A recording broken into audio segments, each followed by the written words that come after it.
masih belum banyak keluarga itu yang memenuhi karakteristik keluarga anti kekerasan. Sehingga kami itu sebenarnya mengusulkan nanti itu kalau bisa, mereka yang mau menikah itu harus ada sertifikasi anti kekerasan gitu loh.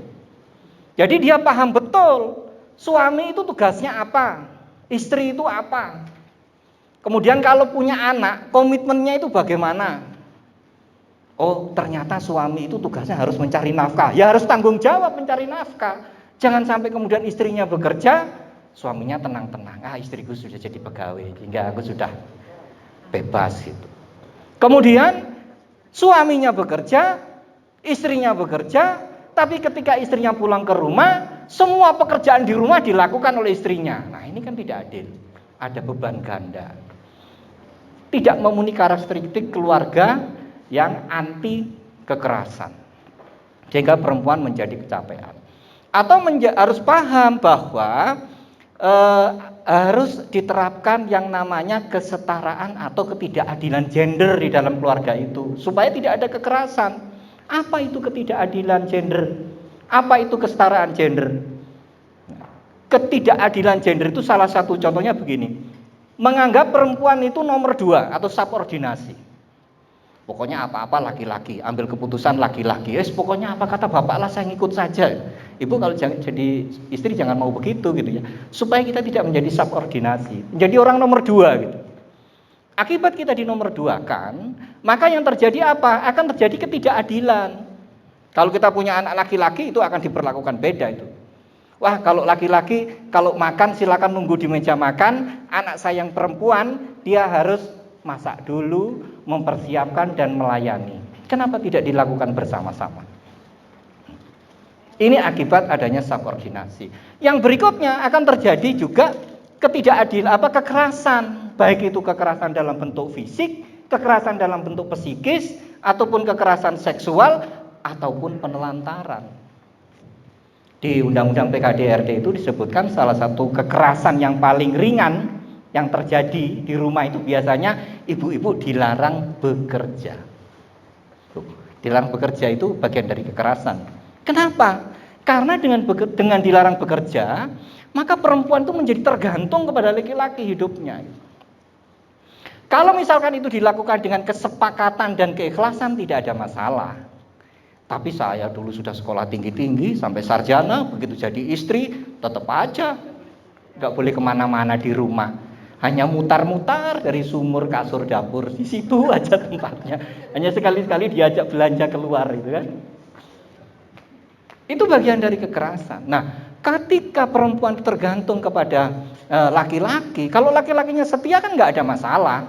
Tapi kalau ternyata selingkuhannya banyak di luar, wah semakin menderita itu kan. Nah itu, jadi adik-adik yang masih muda-muda, jadi pertimbangkan baik-baik itu gitu ya. Kemudian ada lagi ketidakadilan yang lain, yaitu stereotip, pelabelan negatif kepada perempuan. Jadi perempuan itu dianggap perempuan itu lemah, perempuan itu bisanya menangis, ngomong sedikit nangis gitu ya. Begitu ya Bu? Ngomong kalau sudah main perasaan air mata keluar Bu ya. Oh enggak ya? Nah.